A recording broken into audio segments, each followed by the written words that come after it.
Magandang araw sa inyong lahat mga bro. Meron po tayong gagawin ngayon na TMX Supremo. Ang issue po ng motor na ito ay hindi daw kung pumapasok yung cambio. Tapos yung chinik ko, ayan, hindi bumabalik yung shifting pedal natin. Dapat kasi yan mga bro, once na prines nyo, babalik siya dito sa gitna. Saka nyo ibababa, babalik sa gitna. Ito, pag ginanyan nyo, ganyan na siya. Hindi mo na nga madadagdagan to pagka ganito kasi hindi siya bumabalik dito. Okay, so ito mga bro yung tuturo ko sa inyo. Ano nga ba yung problema kapag ganito yung nangyari sa inyong mga motor? Lalong-lalo na sa TMX Supremo. So bago natin umpisahan yung ating tutorial, kung mahilig po kayo sa mga ganitong video, huwag niyong kalimutan mag-subscribe para po lagi kayong updated tuwing mag-upload po tayo ng mga panibagong tutorials. Tara!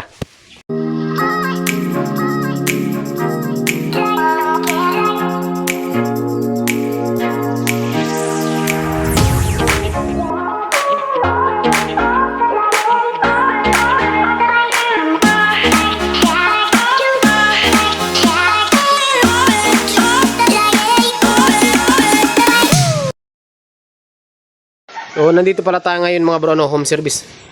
So, home service pala tayo ngayon mga bro, yun. So, marami mga motor dito. Ayun. Okay. So, bali, tapos na natin yung dalawa doon. May ginayos tayong dalawa. Ito naman yung susunod natin. So, ano nga ba yung problema mga bro kapag ganito yung nangyari? So, huwag kayong mag-alala dahil hindi naman po ito overhaul, no? Hindi naman shifting drum ang sira nito. Ang sira nito is yung return spring. Yan. Return spring po ang sira nito. Siyempre, para mapalitan yung return spring mga bro, so kailangan kakalasin natin tong clutch side. So mag-ready lang kayo, lagay ng langis dyan Kuya Ile. Lagay ng langis, mag-ready kayo ng gasket, side gasket. Ayan. So ang gagawin nyo lang dito mga bro, tatanggalin nyo tong 8mm. So hindi ko na ipapakita kasi napaka basic na nun, marami na tayong video nyan. Ayan, tatanggalin nyo yung kicker. Ang maganda naman dito, hindi nyo na kailangan tanggalin yung tambutso. No need nyo nang tanggalin yung tambutso. Bali, kicker lang. Tapos lahat ng 8mm socket dyan para matanggal nyo yung buong crankcase. Alright, so tanggalin muna natin mga bro para makita nyo yung sinasabi ko. Kasi yung return spring nya, nandito yung parte sa may baba. Okay, so kalasin ko muna. Bago natin mga bro kalasin, ito pala yung sinasabi ko sa inyong parts. Ayan o, ito po yan o. Ayan, return spring ng Supremo. Tapos, mag-ready kayo ng clutch gasket. Kahit isang piraso lang. 50-50 kasi yan. Pwedeng mapunit, pwedeng hindi. Pagka hindi napunit, maganda. Hindi kayo magpapalit. Pero pag napunit, palit talaga yan. Tiger gasket. Saka return spring, genuine. Ito yung part number nya. Update tayo mga bro. Ayan, kung nakita nyo, bali nakalas na po natin. Ayan. So, ang gagawin natin dito mga bro ay tatanggalin natin tong tatlo na yan. Tatanggalin natin yung clutch para ma-expose natin yung nasa ilalim kasi yan mga bro para malinisan ko na rin. Para malinisan ko na rin siya. Okay, so kalasin muna natin. Ito mga bro, kung nakikita nyo, bali nakalas na po natin yan. Ayan o. Ayan, ito yung sinasabi ko sa inyo. Wheel pump, okay naman. Pinyong gear, yung idle gear. Ngayon, yung spring na sinasabi ko sa inyo, ayan, ito yun o. Ayan o. So, para makalas natin to mga bro, tanggalin natin yung cambio sa kabila. Para makita nyo. Kasi, huhugutin natin eh. Huhugutin natin yan mga bro. Tatanggalin natin to. Ito. Tanggalin natin to gamit tayo ng 10mm dito. Para makalas natin. At ang hirap. Wala na yung mga tools natin. Naubos na. Magpapanggap pa ba ako? Yan. Kalasin natin. Ay. Hindi pa kaya. Pangit. Ano ba yan? Magpapangga. Ito tayong G's. G-G's. Oh. Not ano, rimata na. Napaayos na. Kaya pumasok ng mga kambyo. Ganon. Spring lang to. Maganda ang andar, walang kambyo. Tigas, grabe. Tagayin natin. Maganda pa. Finish pa nito makina. Putol. Kaya siguro hindi na tinubo. Gawa nung sirang ang cambio. Baka yan ay pagawa. Kala siguro mahal. Hindi na. Yan. Okay, kalas na. So, pag kalas na yan, dito tayo sa kabila. Buti natin. Kaya mga bro, wala tayong taga-video eh. Nakakita nyo sana to. Paano natin gagawin. Kaya, pag hugot na yan, hugutin lang natin to. Medyo madumi lang. Ayan, oh. Oh. Di ba? Tama yung ano natin. Tama yung hinalaan natin. Putol nga ni. Return spring. Tanggalin natin, ha.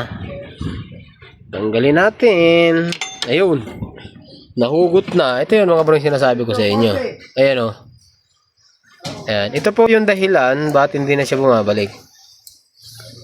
Tama ko niya, Leo. Ay, iwanan ko muna sa yung grinder, ha? Ayun, oh. Yung baray na. Ito, para lang magbalik. So, palitan lang natin itong mga bro, no? Ito. Ito yung spring. So, palitan lang natin yan. Para mapalitan yun, meron lang tayong circlip dito. Yan. May circlip yan. Tatanggalin nyo yan para makalas nyo to. Okay? So, tanggalin ko muna. Tapos pakita ko sa inyo mamaya. Kung paano na. Wala kasi mga brong taga-video kaya hindi step by step yung tutorial natin. Wala tayong taga-video eh. Pasensya na po kayo, ano.